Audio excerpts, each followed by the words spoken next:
Commodity prices have also been buffeted by the global debt worries, but one that's been rising pretty consistently for several years is coffee. The price of coffee beans has doubled in the past 12 months and is sitting near a 3-decade high. That means coffee drinkers are already paying more for their daily caffeine hit. But as James Panicki reports, rising prices are putting more pressure on the local industry, which remains highly fragmented and competitive.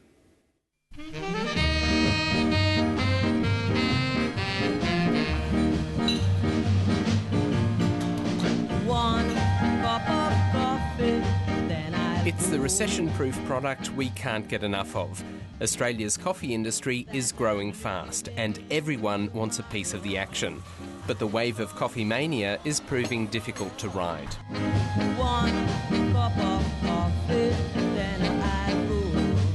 So I see people trying to compete on price. What we tell our clients is don't compete on price because you're only going to send both of yourselves broke. I walk the floor and watch Behind the gloss of Australia's cafe lifestyle is a bleaker reality. There are now an estimated 200 commercial coffee roasters, thousands of small coffee shops and cafes, and big chains struggling to maintain their foothold in a cutthroat market.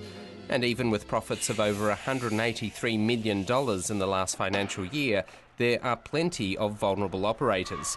Minor price shocks could be enough to knock some of them out of the game. Coffee shops are an extremely competitive market, and there's some companies that are really running close to zero margins at the moment. Average industry profits are only 4%, and for those operators, any price increase is going to be quite significant on their bottom line. In April, international coffee bean prices hit $3 a pound, the highest they've been for over 30 years. It was enough to send shockwaves through the industry, with warnings the price of a cup of coffee could go up dramatically. From a global aspect, the supply or the price move was basically a pent-up world supply and demand issue. We had Colombia, which is one of the largest washed Arabica producers, have 3 years of below average production, and that got to a point where the world had basically cleaned out all of the stocks everywhere, and then we had this huge price move from last July.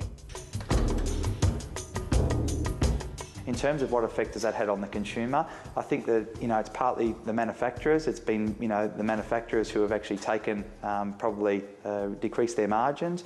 It's also a bit of price increase. It's been passed on to the bar owners or the cafe owners, and then I think between that it's been very well managed. Everyone really, I think, is looking at putting their prices up.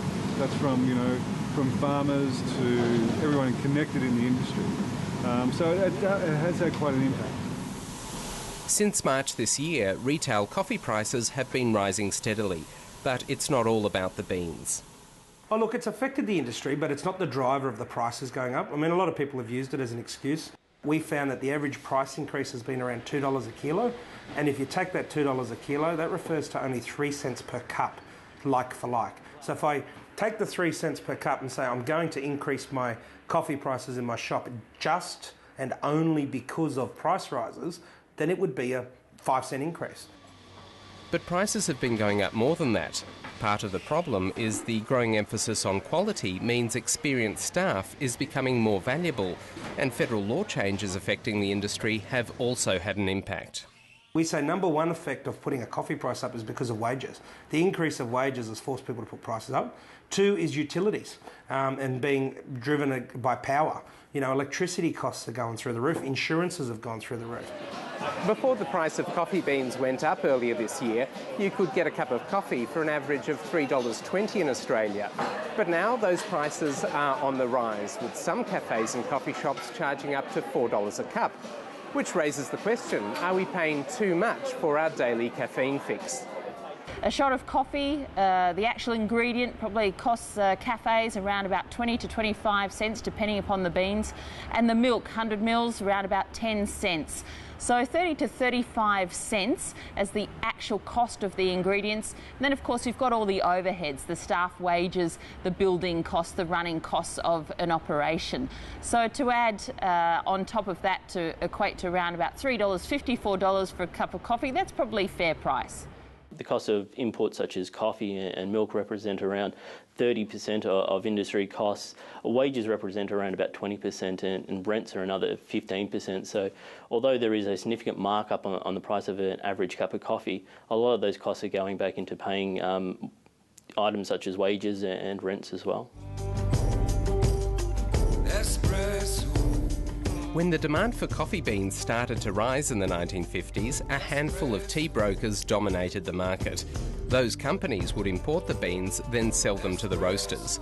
But in recent years, a quiet revolution has changed the face of Australia's coffee industry.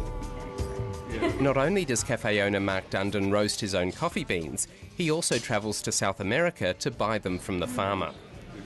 It's very much direct. We know the farmer, we know who they are, we visit them every year, and it's a great thing for us to bring back and actually be able to say this is from, Jacques, in Brazil. Scott Bennett represents the third generation of a family company of brokers, H.A. Bennett.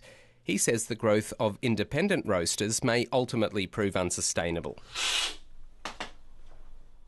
I make no bones about it that it's growing very quickly, but when you sit back and actually look at the consumption that Australia's drinking, it's not growing as wildly as that part of the business. But the total cuppage, if you like, is staying reasonably stable, and that's growing probably at the same rate as our population. The challenge now is for the industry to find a way past the turmoil and build on the success of the last 10 years. There's more to a cup of coffee than coffee and milk. There's that whole experience. How easy is it to serve? How accessible are you? What's the perception of the brand of coffee that you're using? How do I connect emotionally with that cup of coffee? Now that sounds pretty intense for one cup of coffee, but that is where the market is going. Whether that emotional connection can withstand further price rises is something importers, roasters and cafe operators now have to determine.